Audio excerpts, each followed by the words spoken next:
줄 알고 우리 한 목소리로 합독합니다. 시작. 사무엘이 죽음에 온 이스라엘 무리가 모여 그를 애곡하며 라마 그 집에서 그를 장사한지라. 다윗이 일어나 바란 광야로 내려가니라. 마온에 한 사람이 있는데 그 업이 갈멜에 있고 심히 부하여 양이 3천이요 염소가 1천이므로 그가 갈멜에서 그 양털을 깎고 있었으니 그 사람의 이름은 나발이요 그 아내의 이름은 아비가일이라. 그 여자는 총명하고 용모가 아름다우나 남자는 완고하고 행사가 악하며 그는 갈멜 족속이었더라. 다윗이 광야에 있어서 나발이 자기 양털을 깎는다 함을 들은지라. 다윗이 이에 10소년을 보내며 그 소년들에게 이르되 너희는 갈멜로 올라가 나발에게 이르러 내 이름으로 그에게 문안하고 이같이 그 부하게 사는 자에게 이르기를 너는 평강하라. 내 집도 평강하라. 내 소유의 모든 것도 평강하라. 내게 양털 깎는 자들이 있다함을 이제 내가 들었노라. 내 목자들이 우리와 함께 있었으나 우리가 그들을 상치 아니하였고 그들이 갈멜에 있는 동안에 그들의 것을 하나도 잃지 아니하였나니 내 소년들에게 물으면 그들이 내게 고하리라. 그런즉 내 소년들로 내게 은혜를 얻게 하라. 우리가 좋은 날에 왔은즉 내 손에 있는 대로 내 종들과 내 다윗 아들 나에게 주기를 원하노라 하더라 하라. 아멘. 오늘 본문의 말씀을 중심으로 원수 갚는 것은 하나님께 있다라는 제목으로 은혜를 나누고자 합니다. 지난 시간에도 24장을 보면서 사울이 이제 다윗이 잠복해 있는 다윗이 숨어 있는 굴에 들어갔을 때 다윗이 사울의 옷자락만 베며 그의 목을 취하지는 않았습니다. 그래서 하나님에게 맡기는 모습이 있었습니다. 그것이 하나님의 방법은 원수 갚는 것. 우리가 원수 갚는 것은 사람에게 있지 않고 오직 하나님의 역사를 기다림에 있다라고 보여지는 것입니다. 오늘 본문의 처음 시작은 사무엘의 죽음부터 시작됩니다. 한 인생의 죽음은 어떤 역사의 새로운 페이지에 넘어감이 있습니다. 한 역사를 끝내고 다른 역사를 보여줄 때 이 죽음에 대해서 얘기합니다. 사무엘의 시대적 역할은 무엇이었냐면 한나의 기도로 시작된 그 사사기를 끝내면서 그 사무엘이 역사적 탄생, 한나를 통해서 역사적 탄생을 한 이유는 왕정 시대를 준비하고 있습니다. 사무엘이 이제 죽었다라는 것은 이제 첫 실패인 사울의 왕의 왕정 시대를 넘어선 이제 다윗 왕의 왕정이 이루어지고 있음을 이제 볼 수 있는 것입니다. 사실 이 사람의 죽음은 의미 없는 죽음은 없습니다. 우리가 믿는 특히나 우리는 하나님이 이렇게 살다 와라 이런 부분들이 있습니다. 인생을 살면서 네가 감당해야 되고 살아와야 된다. 그것이 뭐 사도 바울과 같이 큰 일만 해야 되냐, 또 어떤 선지자들과 같이 오늘날의 목회자와 같이 큰 일을 하고 와야 되냐가 아니라 우리 믿는 사람들이라고 하면 하나님이 바라시는 뜻과 그 사명의 길들이 있다라는 것입니다. 그래서 우리가 생명은 주님이 끝날 때 주님의 주권 아래 있기 때문에 우리의 생명의 끝남은 모든 것이 주님의 주권 아래 있습니다.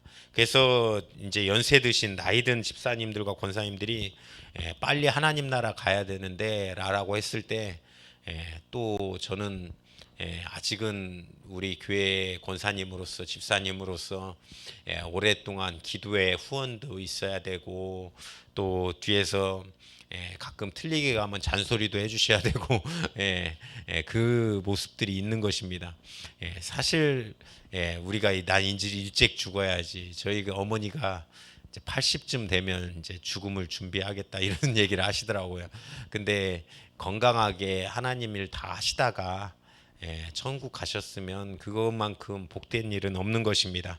우리가 사명을 다하고 내가 뭔 사명을 다하겠냐라고 하지 마시고 우리에게 맡겨진 사명의 일들, 인생의 이런 모든 것들이 하나님 나라 가서 주님 보는 소망을 갖고 또 사모해야 되지만 이 땅에서도 맡겨진 이런 일들, 그 일들을 감당하시는 또한 성도님들 되시기를 간절히 축원합니다. 오늘 다윗이 그러고 나서 바란으로 내려갑니다. 거기 가니까 한 부부가 있는데 나발과 아비가일이라는 부부가 있습니다. 이 나발 남편을 소개할 때는 뭐라고 소개하냐면 그 남편의 이름은 나발이요. 남자는 완고하고 행사가 악하며 그는 갈멜 족속이었더라라고 얘기합니다. 그는 어리석은 자, 어리석은 자의 이름의 뜻을 담고 있습니다. 아비가일은 뭐라고 얘기하냐면 그는 총명하고 용모가 아름다우나라고 표현합니다. 그러니까 부부가 있는데 다 완전히 다른 모습으로 살고 있는 부부를 볼 수 있는데 그 중에 이 부부가 굉장히 부자입니다. 보니까 성경에도 부자라고 나와요. 2절에 보니까 갈멜에 있고 심이 부하여 양이 3천이고 염소가 1천이다.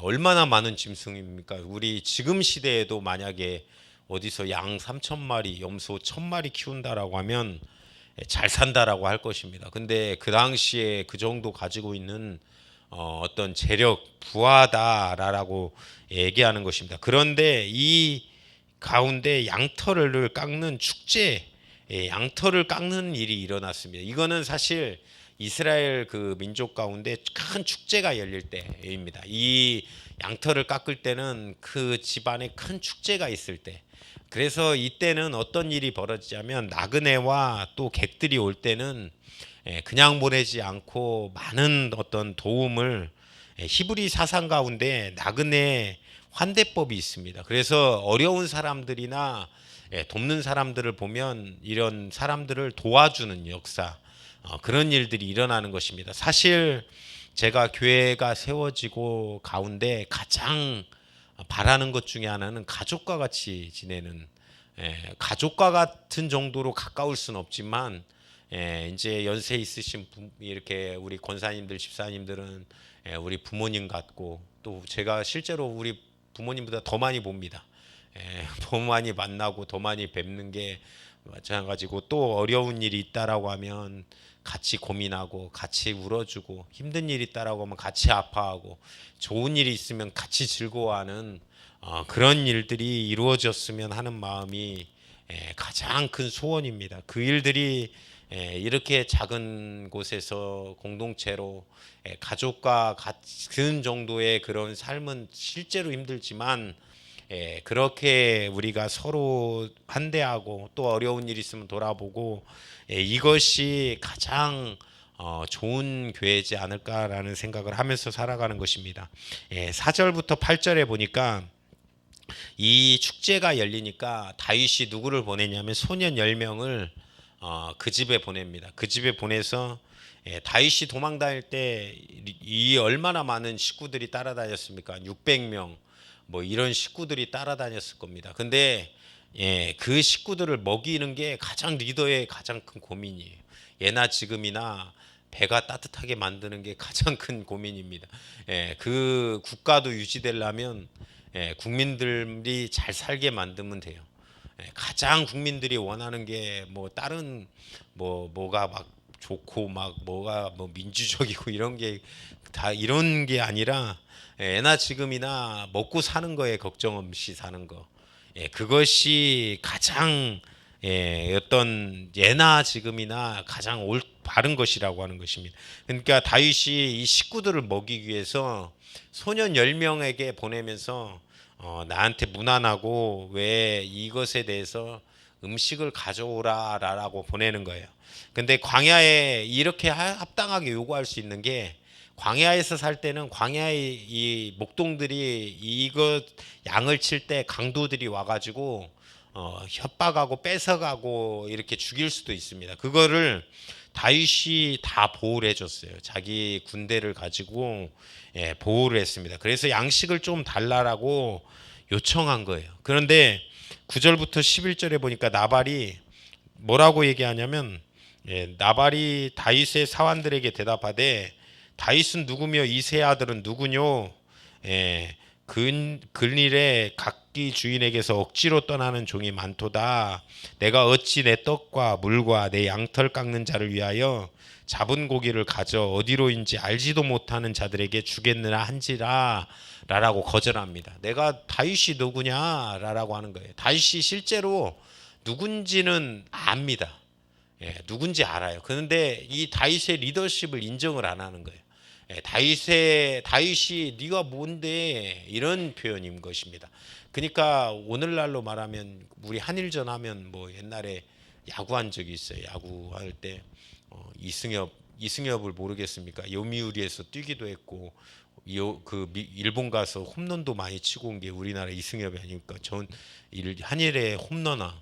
근데 이승엽 그놈이 누구냐 하면서 가감하게 일본이 깔본 적이 있어요. 그러고는 졌어요. 베이징. 우리나라한테 8회에 항상 일본은 야구만 하면 우리나라한테 잘하기 일본이 훨씬 잘합니다. 근데 우리나라한테 꼭 져요. 이상하게 스포츠는 우리나라가 일본에 안 지르려고 하더라고요. 축구도 거의 졌다 싶어도 막 갑자기 힘을 내 가지고 막 마지막에 꼭 역전골을 넣어서 이기고 막 극적인 막 그런 일들이 일어나는 게 일부 한일전 아닙니까? 그래서 예전에 막 그 일제 시대를 살았던 우리 부모님들은 한일전은 가위바위보도 지면 안 된다. 맨날 그 노래를 부르고 하셨던 거 아닙니까? 근데 이거와 마찬가지로 누군지를 아는데 깔보는 거예요. 이 다윗 왕을 깔보는 것입니다. 다윗을 알아요. 근데 이 다윗의 리더십을 다윗 왕의 왕국을 인정하지 않는 것이 오늘 이 나발의 모습입니다. 그러니까 이제 다윗이 12절부터 13절에 보니까 이제 그 얘기를 듣고 너희는 각기 칼을 차라. 다윗도 칼을 차고 400명 가량은 데리고 올라가고 200명은 소유물 곁에 있게 하리라. 그러니까 400명은 이제 전쟁을 치르러 가는 거고 200명은 남겨둔 거예요. 집을 지켜라. 아주 400명을 끌고 나가는 것입니다. 다윗이 사실 24장에서는 그 사울 왕에게 칼 쓰기를 싫어했습니다. 그런데 갑자기 이렇게 돌변했어요. 어떻게 보면 목숨보다 사소할 수 있는 거지, 사소할 수 있는데 이것에 대해서 갑자기 돌변하는 것입니다. 사실 제가 보니까 싸움은 사소한 것 때문에 일어나요. 사소한 것. 이런 어떤 다툼은 큰 것 때문에 일어난 것이 아닙니다. 양말을 뒤집어 놓을 때 뒤집어지지 않습니까? 우리가 막 남편이 양말을 뒤집어서 막 세탁기에다 던져놨어요. 왜 양말 뒤집어놔? 막 그래가면서 막 성격이 뒤집어. 왜 그러냐면 이게 빠른 다음에 또 뒤집어야 되잖아요. 짜증 나잖아요. 그래가지고 변기 뚜껑이 올려져 있을 때 뚜껑 열리는 거 아닙니까? 남자들은 이상하게 변기 뚜껑을 항상 올려놓습니다. 여자들은 항상 내려놔야 돼요. 그래서 맨날 잔소리를 들어요. 변기 뚜껑 좀 올려놓지 말라고. 그럴 때 이 분리수거 안 한다고 분리시키려고 하는 그게 막 우리의 인생 아닙니까? 막 별거 싸움이 큰 것 때문에도 안 싸워요. 뭐 양말 벗어난 거, 양말 뒤집어 놓은 것 때문에 싸우고. 사실 이거는 영적인 거는 민감한 것에 생각을 계속 하고 있어야 되는 것입니다. 악한 역사는 이 사소한 것으로 싸움을 내서 분리시키는 역사가 있습니다. 저도 이제 큰 싸움들, 동생도 있지만 동생하고 이제 어렸을 때 사춘기 때는 공부 안 한다고 가가지고 그냥 공부 좀 하라고 때렸거든요. 공부 좀 열심히 하. 그러니까 왜 그러냐면 고등학교를 떨어지게 생긴 거예요. 워낙 공부를 안 하고 놀러 다니기를 좋아해가지고. 야, 고등학교를 참 떨어질 수가 있냐 그러면서 저는 이해가 안 됐어요. 그래가지고 공부하라고 막 했더니 막 형 같이 싸우는다고 막 형 일로 오라고 막 하면서 그때 어머니가 말렸어요. 어머니가 가운데서 말리면서 화평케 하는 역사가 일어났습니다. 아버지랑도 한번 싸운 적이 있는데 딱 한 번 기억나요. 근데 어머니가 가운데서 중재해야 하더라고요. 어머니랑 싸운 적은 없는데, 근데 이럴 때 여기서도 본문에 보니까 이 아까 소개했던 아비가일 그 사람은 현명하다라고 표현하고 있습니다. 그러니까 이 아비가일이 뭐 어떻게 나서냐면 나발이 다윗을 모욕하니까 나발이 다윗을 모욕했습니다. 나발의 종들도 그렇게 생각을 했어요. 왜 그러냐면 다윗의 병사가 우리를 보호하고 이렇게 선대했다, 착한 일을 했다. 그런데 다윗이 우리 주인이 다윗을 마음을 이렇게 뒤집어서 온 집을 해하러 오고 있다라는 얘기를 해요. 그 나발의 종들이. 그러니까 나발이 이 아비가일이 18절부터 22절에 보니까 급히 떡 200덩어리와 포도주 2가죽 부대를 잡아 준비한 양 5과 볶은 곡식 5세아와 건포도 100송이와 무화과 뭉치 200을 취하여 나귀들한테 싣고 가는 것입니다.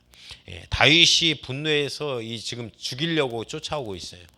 이 나발을 죽이려고 쫓아오고 있으니까 이 아비가일이 중간에서 이 음식을 준비해서 다윗에게 가는 것입니다. 그러면서 이 다윗을 부를 때 아비가일이 뭐라고 표현하냐면 내 주 다윗이여, 내 주 다윗이여라고 하면서 계속 이렇게 주라고 표현을 합니다. 그러면서 그 개의치 마옵소서, 그의 나발은 어리석은 자니 개의치 마옵소서라고 하면서 돌려보내는 그런 화평케 하는 역사가 있는 것입니다. 다윗의 집이 왜 그러냐면 다윗의 이 모든 것이 내 주의 일생 가운데 악한 일을 하지 말라라는 거예요. 이 아비가일이 24절에는 다윗이여 내 주의 일생 가운데 이 악한 일을 찾을 수 없음이니라. 너의 이 집안 가운데 일으키는 이 새로운 왕국은 악한 역사가 없는 왕국, 정말로 하나님이 원하는 왕국, 그 왕국을 세워야 된다. 그러면서 다윗의 집을 생명 싸게라라고 표현합니다. 백성을 구원하고 생명을 얻는 곳으로 너의 집안이 이루어질 것이다 라는 표현이 계속해서 담고 있어요. 그러니까 원수를 그렇게 피를 보고 죽이는 역사를 하지 말라라는 거예요. 그렇게 달래는 것입니다. 혈기로 말미암는 칼을 들고 오는 그에게 하나님이 하시도록 내버려 두어라 라고 얘기하는 거예요.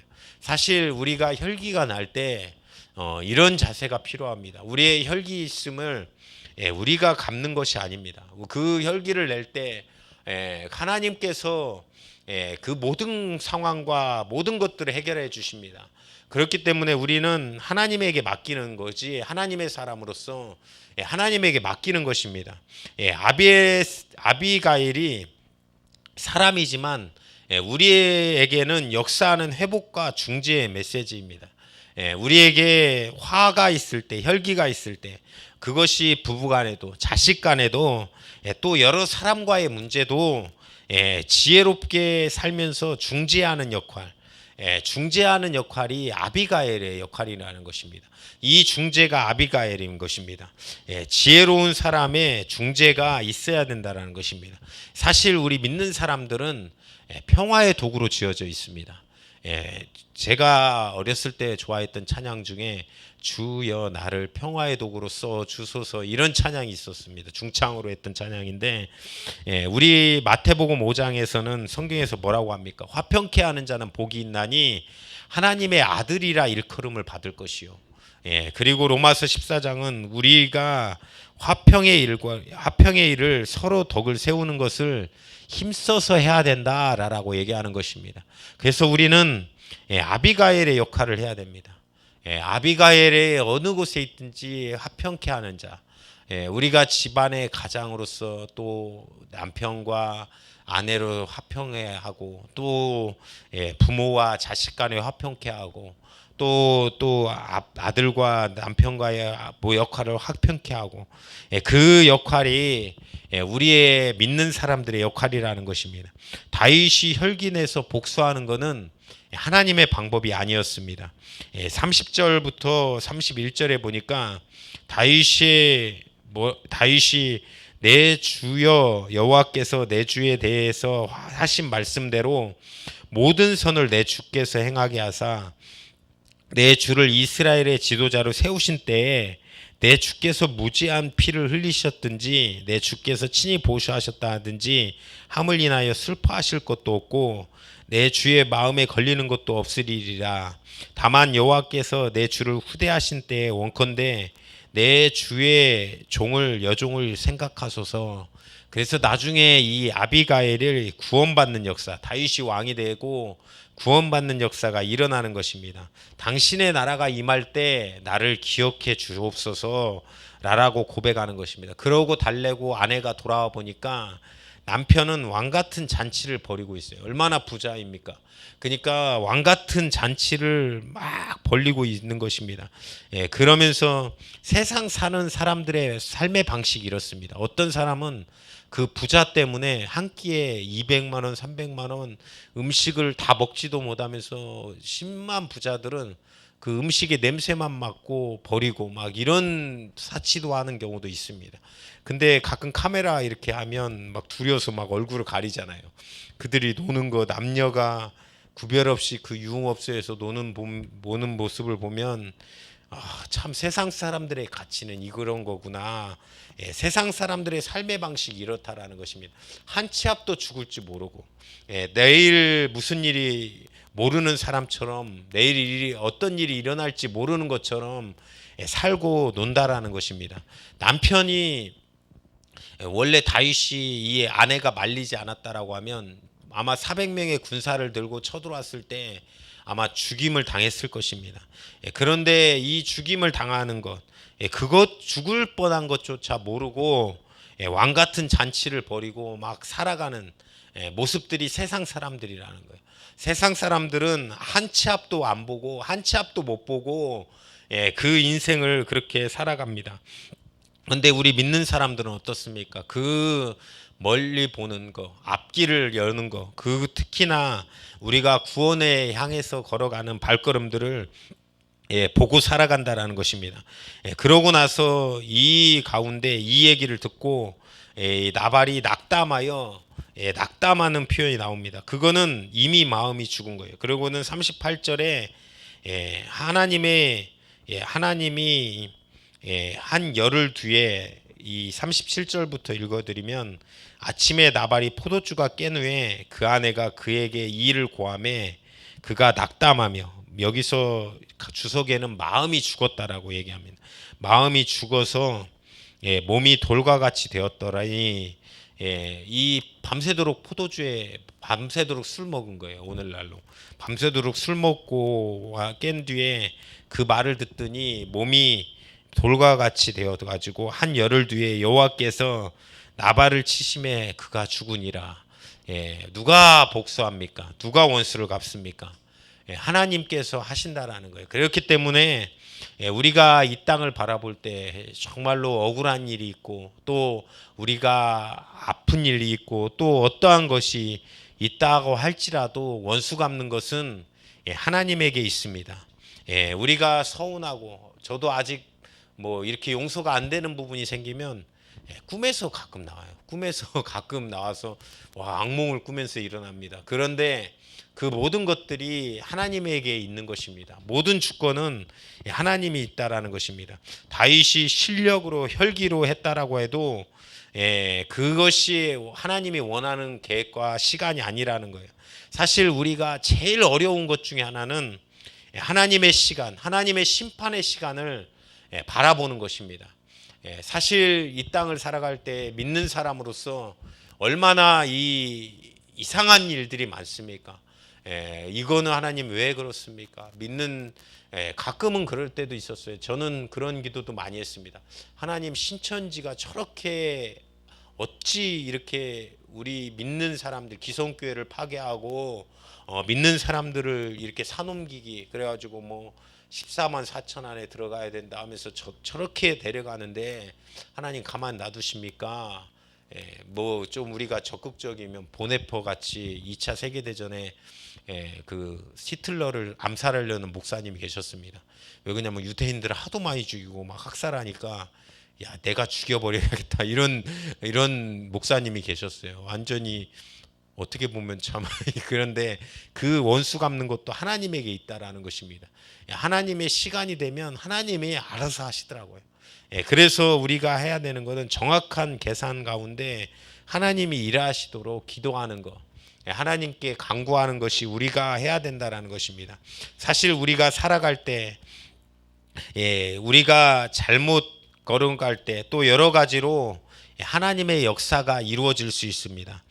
아비가일과 같이 어떤 환경 누군가의 거기서는 사람이었지만 우리의 기도의 응답으로 또 환경으로 하나님이 막으시는 경우도 있고 또 말씀 가운데 하나님이 감동을 주시는 경우도 있습니다. 어떤 경우는 꿈을 통해서라도 하나님이 역사하시고 메시지를 보내는 자꾸 메시지를 보내는 일들이 있습니다. 사실 저 오늘 제가 새벽 예배 하면서 꿈을 잘 안 꾸는데도 우리 이제 집사님 한 분 중에 집을 옮겨야 되는 집사님이 있어요. 그래가지고 이게 꿈을 꾼 거예요.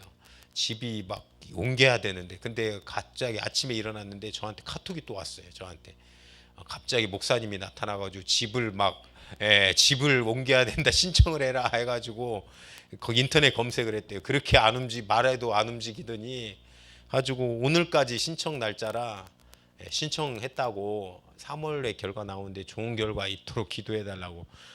이제 아기 낳아서 키워야 되는데 원룸에서 있으니 막 저랑 막 걱정하고 기도하고 여기서 이 아기가 울어대면 옆방에서 분명히 항의 들어오고 어떤 일들이 일어날지 모르는데 열려줘야 되는데 그러면서 저도 꿈을 꿨거든요. 그래가지고 야, 이 뭐야 집을 옮기라고 오늘 만나서 한번 얘기 또 해봐야겠다 이런 얘기를 해내려고 했는데 마침 일어나자마자 카톡이 왔어요. 목사님이 막 집 옮기라고 해서 신청을 했다고. 이런 모든 것들이 아비가엘이 했던 그런 메시지들이 우리에게 일할 때 그러면 안 된다 할 때 말씀에 순종할 때 하나님의 역사가 이루어지는 것입니다.